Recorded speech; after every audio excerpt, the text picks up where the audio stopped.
What is going on, everybody? Back at it again with another YouTube video. And today, the Philadelphia 76ers made a signing that was a little bit out of the water. I'd never really even heard of this guy, but, we're going to talk about him anyways. We're going to see if Brett Brown incorporates him into the offense, into the, rotation at all. And we're just going to go over some stats with him. But before I do that, make sure you guys smash that like button. Comment down below if you like the signing. If you think Brett Brown will incorporate him into the rotation of the playoffs. And make sure you smash that subscribe button. We always grind here on this channel. Sixers, Eagles, Phillies, Flyers, we do it all. And so you guys have to subscribe, hit that bell for post notifications. We cover it all on this channel. So make sure you smash that like button. Comment down below and subscribe. Now, to get into today's video, the Philadelphia 76ers sign free agent guard/forward Ryan Broekhoff. Now, he was a 1-year player. He's 29 years old, from Melbourne, Australia, just like somebody else we all know, Ben Simmons. He's only played 1 year. His NBA debut was last season, at the very beginning. He didn't go to college. He was drafted, or actually he did go to college. It says Valparaiso. I don't know, somewhere in Australia, I'm guessing. He's 6'6", 215 pounds, shoots right-handed. It's a signing, and I had to come on here to talk about it. Now, I just don't know.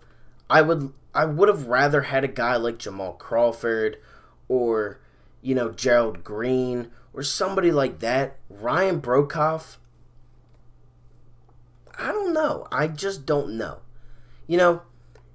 He's a little bit on the older side. He's actually almost 30, and he's only in his second year. Now, there's obviously a reason why this guy isn't on a team. He clearly wasn't that good with Dallas. That's the only team he's played for. He's played a total of 59 career games. He's only started one of them. Every other game he's come off the bench, and he's barely gotten any minutes. I mean, he averages 10 minutes a game, and he's just not that good. I don't really know what else you want me to say. He's not an all-star. He wasn't like a past all-star. He wasn't anything special in this league.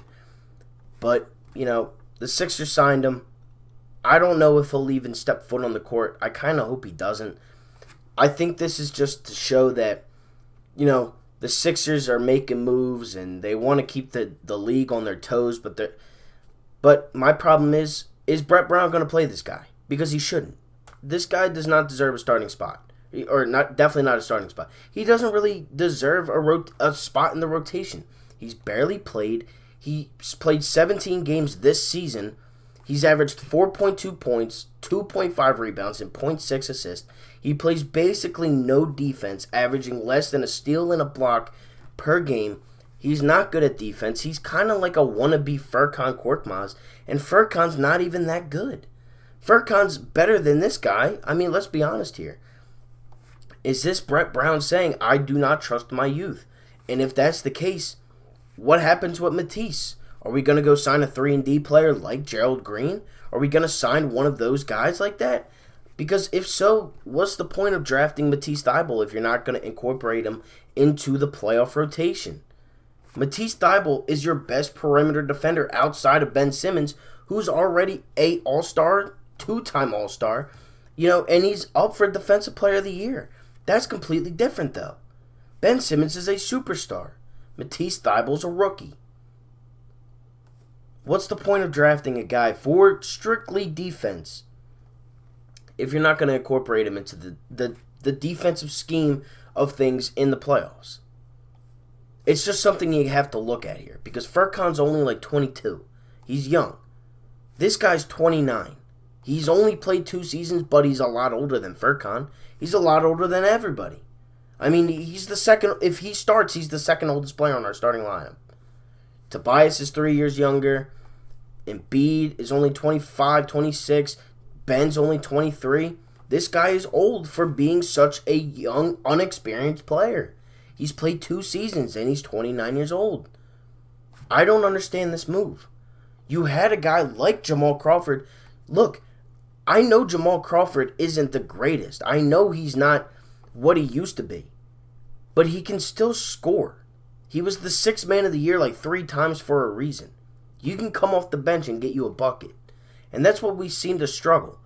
Trey Burke goes back to the Mavericks, where he originally came from. The Sixers just seem to have made some poor choices. And, I'm about to read you his percentages and everything like that, and maybe that's the reason why the Sixers gave him a shot. But I just don't understand, man. I feel like there's a lot of better players that you could have potentially signed than Ryan Broekhoff.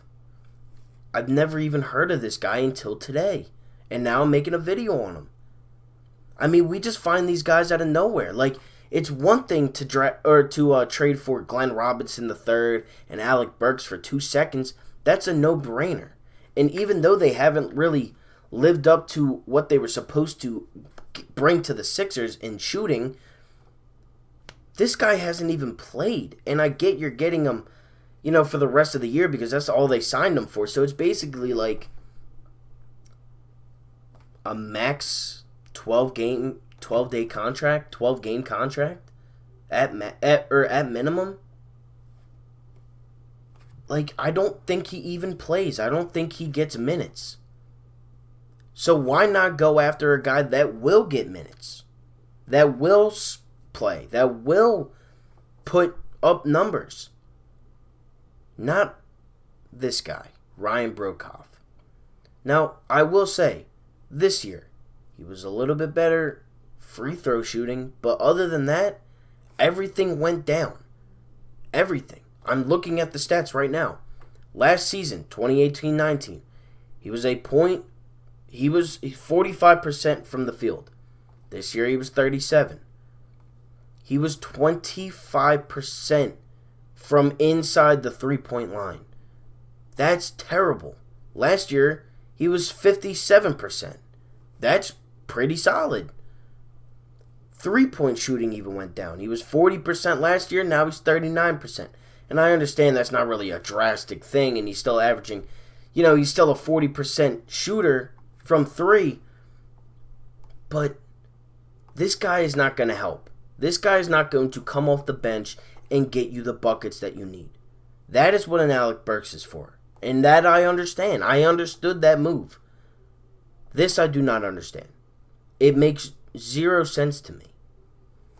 This guy is not good. He's averaging 4 points in his career. I'm pretty sure Furkan Korkmaz averages more than this guy.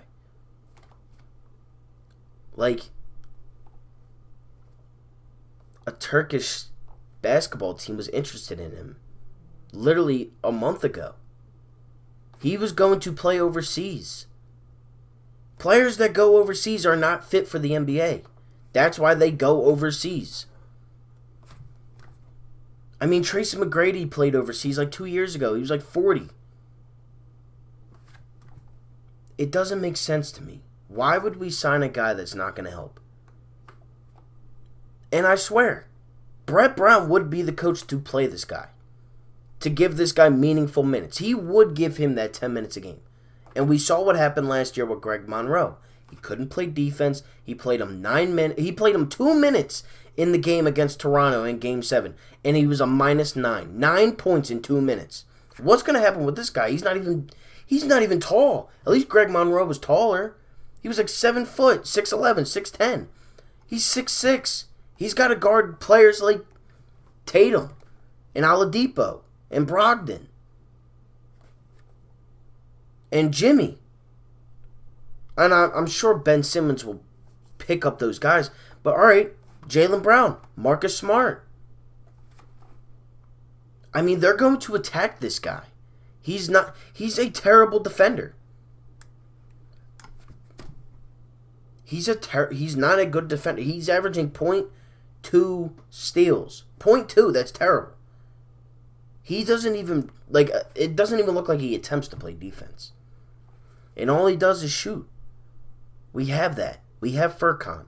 What's the point of signing this guy if he's either going to sit on the bench the entire time or you're going to play him for a guy that's a lot younger and has been in this offensive scheme all season long and has played meaningful minutes. That's what Furkan did. At least he played some meaningful minutes. This guy hasn't played an NBA game in what looks like forever. 17 games this season? Come on, man. His entire career total of games, 59, is like what this season was. It's like it blows my mind what this team does sometimes. I really don't understand this move. You could have signed a better free agent. I would have taken J.R. Smith over this guy. At least J.R. has been a player. At least he's had a career. He's 29. This guy is 29 years old in his second year in the NBA. He's a sophomore as a 29-year-old. Fultz is 20 years old. He's in his sophomore year. I don't even know. No, he's in his third year. He's still like 21 years old. I don't know, man. Let me know what you guys think down below, though. Do you think this guy will get meaningful minutes? Do you think he'll get any minutes? And do you think it's telling that Brett Brown just does not trust young talent on the bench, off the bench? Matisse, Furkan, he did it with Fultz. I don't know. Let me know down below. Make sure you guys leave a like, a comment, and subscribe to the channel. Thank you all so much for watching, and I am out. Peace.